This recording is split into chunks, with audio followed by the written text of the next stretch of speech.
कहा जाता है कि सपने देखने का अधिकार हर किसी को है, लेकिन उन्हें पूरा करने की किस्मत हर किसी के नसीब में नहीं होती। कहानी है काव्या की, एक गरीब किसान की बेटी जो पढ़ाई में जितनी होनहार थी, हालात के आगे उतनी ही लाचार भी। काव्या के पिता ने अपनी हैसियत से बढ़कर उसे पढ़ाया, क्योंकि वे बेटी की आंखों में कुछ कर दिखाने का जज्बा देख चुके थे। लेकिन समाज की रीत और घर की कमजोर आर्थिक स्थिति के चलते काव्या की शादी अर्जुन से कर दी गई। अर्जुन खुद यूपीएससी की तैयारी कर रहा था। शादी के बाद काव्या की जिंदगी ने एक नया मोड़ लिया। उसने अपने खुद के सारे सपनों को एक बक्से में बंद कर दिया और अपने पति अर्जुन के अफसर बनने के सपने को ही अपना मकसद बना लिया। अगले 5 सालों तक काव्या ने दिन रात एक कर दिए। सुबह भोर से लेकर रात के अंधेरे तक घर का काम, सास शकुंतला देवी की सेवा और अर्जुन की पढ़ाई में कोई खलल ना पड़े, इसका पूरा ध्यान रखना, यही काव्या की दुनिया बन चुकी थी। अर्जुन के घर में खुशी का माहौल है, टीवी पर रिजल्ट आ रहा है और अर्जुन आईपीएस बन गया है। कहा जाता है कि जब इंसान के दिन बदलते हैं तो उसके तेवर भी बदल जाते हैं। सालों की मेहनत रंग लाई और अर्जुन आखिरकार आईपीएस अफसर बन गया। घर में जश्न मनाया गया, बधाइयों का तांता लग गया। लेकिन उसी जश्न के बीच काव्या के पैरों तले जमीन खिसक गई। जिस परिवार के लिए काव्या ने अपने 5 साल झोंक दिए थे, उसी परिवार ने अब उसे गंवार और अपने रुतबे पर बोझ समझना शुरू कर दिया था।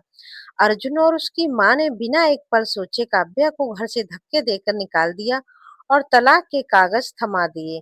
टूटे हुए दिल और आंसुओं से भरी आंखों के साथ काव्या अपने मायके लौट आई।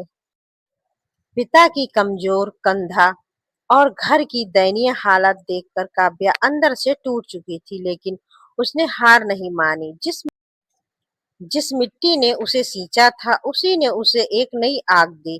काव्या अब एक कमरे में किताबों के ढेर के बीच पढ़ रही है। उसके पिता उसका हौसला बढ़ा रहे हैं। अपमान के उस जहर को काव्या ने अपनी ताकत बना लिया। उसके पिता ने उसका हाथ थामा और कहा, बेटा, अगर तू दूसरों के सपने पूरे कर सकती है तो अपने सपने क्यों नहीं। काव्या ने एक बार फिर किताबें उठाई। रात की नींद और दिन का चैन त्याग कर उसने यूपीएससी की तैयारी दोबारा शुरू की।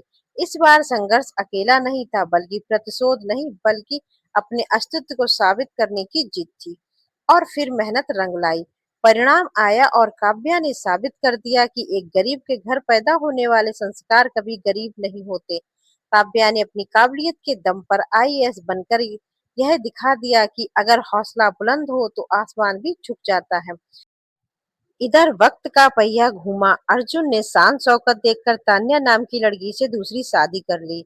लेकिन तान्या ने अर्जुन और उसकी बीमार माँ शकुंतला देवी को घर का नौकर बनाकर रख दिया। कोई इज्जत नहीं, कोई अपनापन नहीं। एक दिन अर्जुन की माँ शकुंतला देवी गंभीर रूप से बीमार पड़ गई और तान्या उन्हें अस्पताल में छोड़कर चली गई। उस मुश्किल वक्त में कोई फरिश्ता बनकर आया और वह कोई और नहीं बल्कि वही काव्या थी जिसे उन्होंने दुत्कार कर निकाला था। काव्या ने बिना किसी द्वेष या बदले की भावना के एक आईएएस अधिकारी और एक इंसान होने का फर्ज निभाया। शकुंतला जी की जान बचाई और उनका इलाज कराया। जब अर्जुन ने गिड़गिड़ाकर काव्या से दोबारा रिश्ता जोड़ना चाहा, तो काव्या ने साफ इनकार कर दिया। उसने कहा कि सम्मान खोकर रिश्ते नहीं जोड़े जाते। आज काव्या अपनी मेहनत के दम पर एक सम्मानजनक और स्वतंत्र जीवन जी रही है। उसने अमन नाम के एक नेक और समझदार इंसान के साथ अपनी जिंदगी का एक नया और खूबसूरत अध्याय शुरू किया है। दोस्तों, यह कहानी हमें सिखाती है कि इंसान की असली पहचान उसके पद, पैसे या रुतबे से नहीं, बल्कि उसके किरदार और संस्कारों से होती है। वक्त सबका हिसाब जरूर चुकता करता है और की गई मेहनत कभी बेकार नहीं जाती। बस जरूरत है खुद पर अटूट विश्वास रखने की। अगर आपको यह कहानी पसंद आई हो तो वीडियो को लाइक करें और चैनल को सब्सक्राइब करना ना भूलें। मिलते हैं अगली वीडियो में। धन्यवाद।